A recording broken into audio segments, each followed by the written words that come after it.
പാലക്കാട് മലമ്പുഴയിൽ കാണാതായ യുവാവിന്റെ മൃതദേഹം കണ്ടെത്തിയിട്ടുണ്ട്. മലപ്പുറം പരിയാപുരം സ്വദേശിയായ 22-കാരൻ ഷെമിലാണ് മരിച്ചത്. ഇരട്ടയാലിലെ സ്വകാര്യ കോളേജിൽ ഫാർമസി 7ാം സെമസ്റ്റർ വിദ്യാർത്ഥിയായിരുന്നു ഷെമിൽ. ഇന്നലെ വൈകിട്ട് 5 മണിയോടുകൂടിയാണ് മലമ്പുഴയിലേക്ക് എത്തിയത്. സച്ചിൻ വിവരങ്ങളുമായി ചേരുന്നു നമുക്കൊപ്പം തത്സമയം. സച്ചിൻ, ഒരുപാട് ചോദ്യങ്ങൾ നിൽക്കുന്നുണ്ട് ഇദ്ദേഹത്തിന്റെ മരണവുമായി ബന്ധപ്പെട്ടുകൊണ്ട്. ഇപ്പം ഒടുവിലൊരു സങ്കട വാർത്ത പുറത്തു വരുന്നു. വിവരങ്ങൾ എങ്ങനെയാണ്?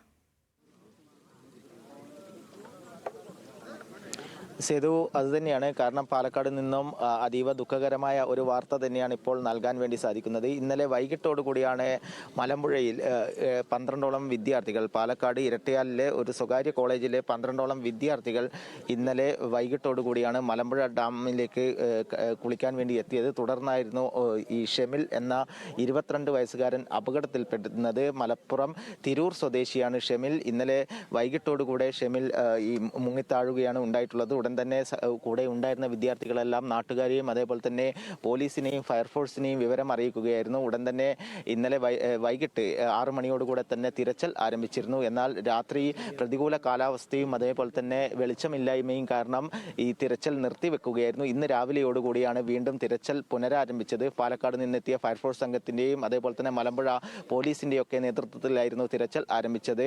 അല്പസമയം മുൻപ്, അതായത് 8 മണിയോടുകൂടെ തിരച്ചിൽ ആരംഭിച്ചു. 8:20 ാണ് 22 വയസ്സുകാരനായ ഷെമിലിന്റെ മൃതദേഹം ഈ മലമ്പുഴ ഡാമിന്റെ വൃഷ്ടി പ്രദേശത്ത് നിന്നും കണ്ടെത്തിയിട്ടുള്ളത്. ഷെമിലിന്റെ സഹപാഠികളടക്കം ഏറെ ദുഃഖത്തോടുകൂടെ തന്നെയാണ് ഈ ദൃശ്യങ്ങളിൽ കാണുന്നത് പോലെ തന്നെ ഏറെ ദുഃഖത്തോടുകൂടെ തന്നെയാണ് ഇപ്പോൾ ഈ സ്ഥലത്തുള്ളത്. എന്തായാലും അതീവ ദുഃഖകരമായ ഒരു വാർത്ത തന്നെയാണ് പാലക്കാട് നിന്നും വന്നിട്ടുള്ളത്.